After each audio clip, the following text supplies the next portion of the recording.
Falmerabantsika rehetra indray ry afako nahatratra ity alakamisy fa 30 volana aprily taona 2022 ity ivavaka isika.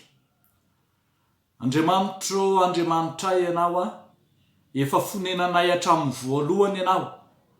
Le Andriamanitra tianay ka nombanay tamin'iny volana lasa iny ary mbola hatraranay koa zao farany volana izao hiatrehanay koa ny ampitso sy ny avinay rehetra. Andriamanitra ny fanantenananay ianao ary Andriamanitra ny fampiononana anay raha teo. Ianao Jesosy Kristy ilay efa maty ary nitsangana tamin'ny maty ary afaka miteny ho vavolombelona izany izahay no mamangy ny tokantranonay amin'ny alalan'izao tenin'Andriamanitra izao izay vavolombelona raha teo manambara ny sitraponao aminay. Dia very Jesosy Tompo avifanay masino avozy ny fonay sy ny sainay ny fananay. Andray ny teny tsara zay omenao atolotra ho anay amin'ity andro anio ity. Amin'ny anaranao Jesosy Kristy Tompo. Amen. Mofinaina voalahatra ho antsika ry avako amin'ity andro anio ity dia izay hitantsika eo amin'ny Korintianina 2:4 ny andininy 5:40 hatramin'ny 5:20. Korintianina 2:4 andininy 5:40 hatramin'ny 5:20. Amin'ny anaran'ny Tompo manao hoe: ary tsy ketraka izahay fa na dia mialevina aza ny toetra ivelany dia avozina isan'andro kosa ny toetra anatiny. Fa ny fahorianay maivana izay vetivety foana dia maika miasa fatratra indrindra ka mahatanteraka voninahitra mavesatra maharitra mandrakizay ho anay. Raha tsy mijery ny hita izahay fa ny tsy hita, fa ny hita dia ho vetivety ihany, fa ny tsy hita no haharitra mandrakizay. Amen. Ray masino manamasinanay amin'ny fahamarinana, ny teninao no fahamarinana. Amen. Ho an'izay rehetra malala an'Andriamanitra sady voantso no masina, ho ampitomboinao aminareo ny fahasoavana sy ny fiadanana, ny famindram-po avy amin'Andriamanitra ray sy Jesosy Kristy Tompo ny finoantsika. Amen. Raha mandinika ity epistily 2 any Korintianina ity isika ry avako, dia mahita fa nandalovana olana sy disadisa maro samihafa ny fiangonana tao Korinto. Nahatonga ny apôstôly Paoly nanoratra indray izao epistily 2 ho an'ny fiangonana tany Korinto izao. Toa azo lazaina mihitsy aza fa fiangonana olana, eglizy problème, zany no azo namaritana ny fiangonana tao Korinto tamin'ireny trangan-javatra izay niseho samihafa tao anatin'ny fiangonana ireny. Ao anatin'ireny karazan'olana ireny mihitsy ry havana, toa mila nahakivy, nampihemotra, niatra tamanaina, mandrava sy mandrodana ny finoana mihitsy aza indraindray, no nahatery any apôstôly Paoly nanoratra ity epistily ity, mitondra ny filazany tsara izay mahavaha izany sokajin'olana maro samihafa izany. Izany no ahitantsika ny apôstôly Paoly miteny amin'ny fahasahiana manao hoe: ary tsy ketraka izahay. Prendre plus de courage, ho ny voalaza tsy miala na tsy very intsony ny faharisianay. Arak'izany ry havako malala dia misongadina eto amin'ity tenin'Andriamanitra ity: ireo toe-javatra izay mampahery sy mampitraka ny mpino, toe-javatra mampahery sy mampitraka ny fiangonana eo anoloan'ny olana sy ny fahoriana samihafa. Ndeha aro jerentsika ry havako, ireo izay mampijoro ny mpino, tarafina amin'ireo tsimbalyvaly sy ny haikanto ny fanoratan'ny apôstôly Paoly. Ka ho jerena voalohany, ny mampijoro ny mpino dia na dia levona aza ny toetra ivelany, dia ho avozina kosa ny toetra anatiny, ho ny 5:40. Faharo, ny fahorianay maivana, vetivety foana, eo an'lohan'ny voninahitra maharitra mandrakizay ny 170 ary fahatelo ny hita de vetivety ihany fa ny tsy hita no haharitra mandrakizay ho ny 170. Jerentsika tsiraray ravako zany tarakevitra nazavan'ny apôstôly Paoly hitondrana fampaherezana ho an'ny fiangonana izany. Voalohany ary izay mampijoro ny mpino de hoe na de levona aza ny toetra ivelany, havozina kosa ny toetra anatiny. Ampitahina eto zany ny antsoina hoe toetra ivelany sy ny toetra ao anatiny. Ny toetra ivelany na ihany koa atsika atao hoe ny olona ivelany, no midika teny fototra moa de miteny hoe ny sela ivelany, de lay olona vatana nofo amandra, lay mety maty, lay mety marary, lay misento sy zohy pahoriana maro samihafa. Afaka mitanisa reo fahoriana maro be niatra tamin'ny apôstôly Paoly. Eny fa na de tamin'ny fitorinan'ny filazantsara aza de nahitany fahoriana zany, ka nilazany fa ohatra ny amin'ny Korintiana 2:20 nanomboka ny 7:20 sy ny manaraka de tany sain'ny apôstôly Paoly eo ny fahorian'ny nofo zay nanjo azy, tahaka ny fikapohana, ny fitoram-bato, ny vaky sambo, ny loza maro samihafa, reny rehetra reny antsoina hoe fahoriana ivelany, toetra ivelany, olona ivelany zay mety izohy pahoriana. Fa etsaka ilan'izay kosa lay antsoina hoe toetra anatiny, na ny olona anatiny na lay sela anatiny, de lay fanahan'ny olona izay hidirana sy hamasin'ny fanahan'Andriamanitra. Io fanahan'Andriamanitra io no miasa mampijoro, mampahery, manavao ka manova ny tontolon'ny olona mihitsy. Azay mahatonga azy miteny hoe na de levona aza ny toetra ivelany morarava, de misy fanavozany fanahy masina kosa atao amin'ny vatana, amin'ny olombelona ao anatiny. Koa na de zohy pahoriana sy mandalo ady aza ny mpanompon'Andriamanitra, ny fanavozana anaty na ny fanavozana fanahy kosa de ampijoro, ampahery, andrisika, hiatrehana ireo rehetra zay mandalo eo aminy. Izany eny natonga ny apôstôly Paoly vaky vava mihitsy eo amin'ny 15 amin'ity toko ty ihany miteny manao hoe voageja manodidina izay nefa tsy tery, verevitra izay nefa tsy mamoy fo, enjehana nefa tsy nafoy, potraka nefa tsy maty. Mitondra ny fahafatesan'i Jesosy mandrakariva eo amin'ny tena izahay, mba aseho amin'ny tenanay koa ny fiainan'i Jesosy. Fa izahay izay levona de atolotra ho amin'ny fahafatesana mandrakariva noho ny amin'i Jesosy, mba aseho amin'ny nofinay mety maty koa ny fiainan'i Jesosy. Natao sy nateraka ho amin'ny fahafatesana sy ny faharavana ity vatatsika mety lo, mety simba, mety maty ity ry avako malala.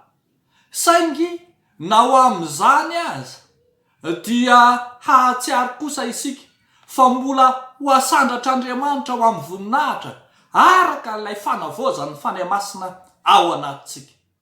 Matomby sedra sy mandalo fahoriana sy fizahan-toetra ny zanak'olombelona, to hita mahampitarazoka sy mahataraiky amin'ny azakazaky ny finoana zany indraindray, de tsy sanatria ry avako malala natao hampihemotra amin'ny finoana na hanaisitra ny finoana ao anatintsika akory, fa natao indrindra zany handraisana isan'andro ny fanavozan'ny fanahy ao anaty kosa.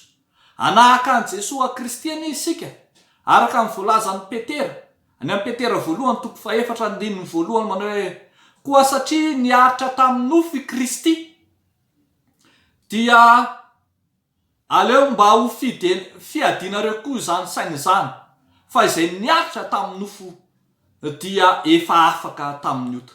Ry kristianina havana, inona ary no ampitanondrika atsika amin'izao fiainana izao? Ao anatin'ny fahamoizam-po tokoa ianao ankehitriny, tozohina aretina sy loza noho ny fanaintainana sy ny fangirifirina samihafa, ny fanakakaizana ny fahafatesana efa isan'andro san'andro, andro amanalina mihitsy mba tsy lazana hoe efa ao anatiny aza ny sasany.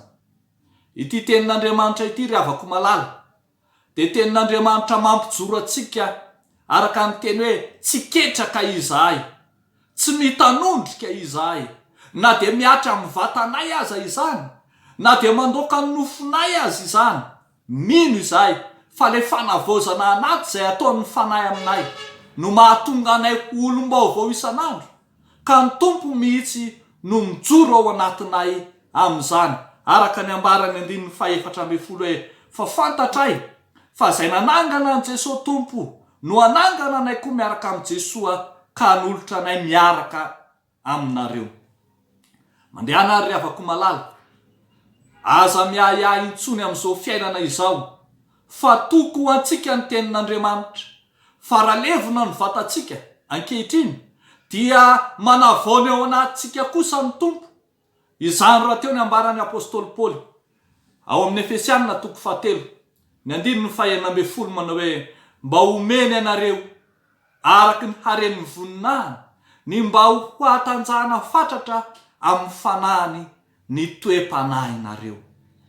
Ry havako malala, mampijoro antsika pino ny na dia levona aza ny toetritsika ivelany dia avoziny isan'andro ny toetra anatiny. Fa ny zavatra faharoa izay hitantsika ry havako teny hoe ny mampijoro ny pino ny fahoriana maivana dia vetivety ihany eo anoloan'ny voninahitra mavesatra maharitra mandrakizay. Ny 7. Fampitahana indray zany eto ny maivana sy ny mavesatra, ny vetivety sy ny maharitra mandrakizay, zay no tazantsika eto. Zany hoe ny voninahitra vetivety ampitahaina amin'ny voninahitra maharitra mandrakizay. Efa resaka an'izany ny apôstôly Paoly ao amin'ny 7 amin'ity Korintiana 2 ty ihany, miresaka ny amin'ny voninahitry ny fanekena taloha tarafina ao amin'ny mpanompon'Andriamanitra dia Mosesy zany, sy ny voninahitry ny fanekena vaovao tarafina ao amin'ny Jesosy Kristy. Ny Korintiana 2:7 17 dia manazava amintsika fa eo na dia eo aza ny maizy azy any Mosesy lay fanantenan'ny testamenta taloha na ny fanekena taloha dia fanekena sy voninahitra mandalo sy vetivety ihany zany, fa i Kristy kosa no ambara fa manana ny voninahitra maharitra mandrakizay. Tsy ny fahoriana izay mandalo arak'izany no manapaka ny tontolo ny fiainany velona, tsy ny fahoriana izay vetivety ihany eo amin'ny fiainany velona no manapaka ny fiainany, fa aoka hahatsiaro isika fa mbola misy ny voninahitra izay omen'ny tompo any aparany, izay tsy mandalo fa maharitra mandrakizay. Marina mihitsy arak'izany ny ambaran'ny Paoly eo amin'ny Romanina 9:15 manao hoe fa ataoko fa ny fahoriana amin'izao andro ankehitriny izao dia tsy tokony hoarina amin'izay voninahitra haseho any aparany. Hitantsika ry havako fa nandalo fisedrana sy alahelo mandra-pahafatiny i Lazarosy lay lehilahy nahantra feherena nangataka teo ambany latabatry ny mpanan-karena, ary azo lazaina fa tsy nahita ny masoandro miratra ho azy mandra-pahafatiny izy, fa tombo lehibe lavitra ho azy kosa ny namantanany ny tratrany Abrahama rehefa niala tamin'ny taniny velona izy. Marina tamin'ny mihitsy arak'izany ny toroteny nataon'i Jesosy Kristy eo amin'ny Mateo 5:12 hoe mifalisy miravoravo ianareo fa lehibe ny valim-pitianareo any an-danitra, fa toy izany no nanenjehany mpaminany izay talohanareo. Ry havako malala, tsy maivamaivana ho azy amin'izao arak'izany ny fahoriana mpahazo ny olombelona, fa satria efa manaiky ny hamantana voninahitra maharitra mandrakizay isika dia toa mandalo sy miserana ihany izay mahazo ankehitriny, koa ho fiatrehana izay manjo rehetra, ho fiatrehana izay rehetra mangiry-firy eo amin'ny fiainany velona, dia banjiny Jesosy lay fanantenana ho an'ny mpino, lay Andriamanitra mandrakizay rahateo. farany ary avako malala ny mampijoro ny mpino dia zay ambarany andininy fahavalo hoe ny hita de vetivety ihany fa ny tsy hita no maharitra mandrakizay. To mirona indray miresaka ny hita sy ny tsy hita ity andininy fahavalo ambin'ny folo ity. Fironana izay ampiononana mpino eo anoloan'ny fahoriana ka mampahatsiaro antsika ny fahitana izay hita maso an-daniny sy ny finoana izay tsy hita maso etsakilany. Asongadin'ny apôstôly Paoly fa fijery hafa sy fijery vaovao mihitsy no mila hitarafana ny voninahitra ny aparany sy ny fahasambarany mpino izay mitoky amin'ny zavatra hita maso na ny fahitana de handalo sy miserana vetivety ihany zany, fa ny tsy hita kosa na ny finoana no maharitra mandrakizay. Voalaza eto amin'ny toko 5 andininy 7 amin'ity boky ity ihany fa finoana no andehanantsika fa tsy fahitana. Ny fahitana mantsy de natao indrindra ho an'ireo izay marivo salosana ka tsy mba mety mino ny asan'Andriamanitra lehibe izay ataon'Andriamanitra eo amin'ny fiainana, tahaka ny zanak'Israely tany anefitra izay nitady ny mana, tahaka ireo jiosy izay nitady famantarana teo anatrehan'i Jesoa, iny tahaka ny Tomasy azy izay niteny hoe za tsy mino mihitsy raha tsy ataoko eo amin'ny holatra nanomboana ny tompo ny tanako sy eo amin'ny lany voana. Fa ny velona ao amin'ny tompo kosa de velon'ny finoana tsy miankina amin'ny zavatra hita maso. Io finoana io no amonjena ny olona araka ny voalazan'ny Romanina toko 4:4 manao hoe fa fanantenana no namonjena antsika, nefa ny fanantenana hita de tsy mba fanantenana intsony. Mazava zany fa ny famonjena de tsy miankina amin'ny zavatra hita maso sy amin'izao zavatra antenain'ny mpino izao. Ny Hebreo toko 12 haitsika tsara zany izay famaritana ny finoana raha teo. Ny andininy voalohany de miteny fa ny finoana de fahatokina amin'ny zavatra antenaina, fanehoana amin'ny zavatra tsy hita. Ry havako malala, ho an'izay zatra loatra amin'ny fanantenan-javatra sy mora mirona amin'ny zavatra mandalo sy hita maso, misy izay maharitra ampanantenan'ny soratra masina antsika de ilay Jesosy Kristy, lay tsy miova ho maly sy anio ary mandrakizay ary tsy hitany masontsika raha teo. Andesika ry havako malala hibanjina amin'io Jesoa io raha te hanana sy andova zany fiainana mandrakizay zany. Ny vola mandalo, ny harena mandalo, ny fahasalamana mandalo, ny bika aman'endrika mandalo, ny fahaizana mampalalana mandalo. Iny na de ny aina zay katsahana fatratra azy sy arovana tsy sotry zany azy de mbola mandalo ihany. Fa Jesosy zay tsy voatery hita ny masonao no maharitra mandrakizay. Koa ny fanovanao ny lara-pahamehana eo amin'ny fijerinao sy izay anankinanao ny finoanao no miantoka ny ho avy sy hampionina anao. Misy tsy mety maty de Jesosy Kristy, fa isika de mandalo mety maty avokoa. Misy ny mpino izay tsy mety mionona eo anoloan'ny fahoriana sy ny zavatra maharary manjo azy satria efa nanankina ny fiainany tamin'ny zavatra hita maso, tamin'ny zavatra moraloha no nanankinany ny momba azy. Fa amin'ity anio ity kosa antsony isika hibanjina an' Jesosy Kristy, lay tsy hita maso, lay maharitra mandrakizay, fa mampamirapiratra ny famondram-pony eo amin'ny fiainantsika andavanandro kosa. Raha fehezina ry havako, zany tenin'Andriamanitra izany de manao hoe fototry ny fiainana kristianina ny fijaliana ho amin'ny voninahitra, ny hazo fijaliana ho amin'ny satro-boninahitra. Ekena tokoa fa isika rehetra izao amin'ny fotoana rehetra, amin'ny atao sy amin'ny eritreritra dia ifamahofahoan-javatra maro mba tsy lazana hoe fahoriana sy fizahan-toetra samihafa. Alahelo sy tomany, ranomaso no mety manaraka ny fiainana. Tsy maintsy misafidy anefitsika, na isika misafidy izay mandalo sy vetivety ihany, na isafidy izay maharitra mandrakizay.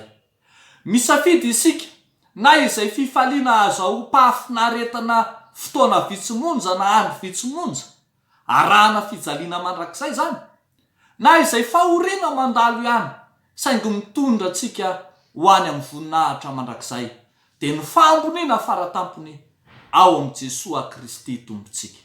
Dia ho an'Andriamanitra irery any ny voninahitra ho amintsika kosa ny safidy tsara ao amin'ny tompo ilay fanantenana ho antsika. Amen.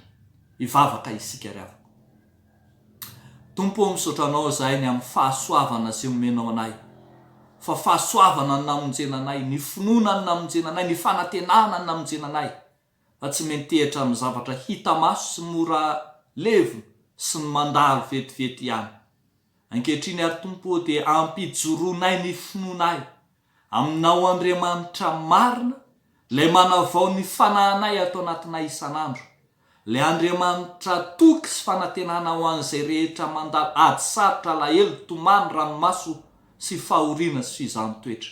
Fa ianao no Andriamanitra manomana fiainana mandrakizay ho anay. Aminao Tompo no anakinanay no avinay, fa ho any amin'iza moa zahay, fa ianao no manana ny teny fiainana mandrakizay. Mivavaka ary zahay ho an'izay azo pahoriana, mivavaka ho an'ny izay mpino ao anatin'ny fahoriana ankehitriny. Ianao mpanantena azy ny fiainana mandrakizay, ny maharitra mandrakizay, ilay voninahitra mandrakizay izay tsy tsy esorina sy tsy mora loha. Dia entinay ambavaka ny fiainan'ny mpino tsiraray avy, ianao amanginy isa-tokantrano ka anonona ny anaranao sy ny fiadananao amin'izy ireny tsiraray avy. Amin'ny anaran'i Jesosy Kristy tomponay, nanaovanay sy angatanay izany vavaka izany. Amen.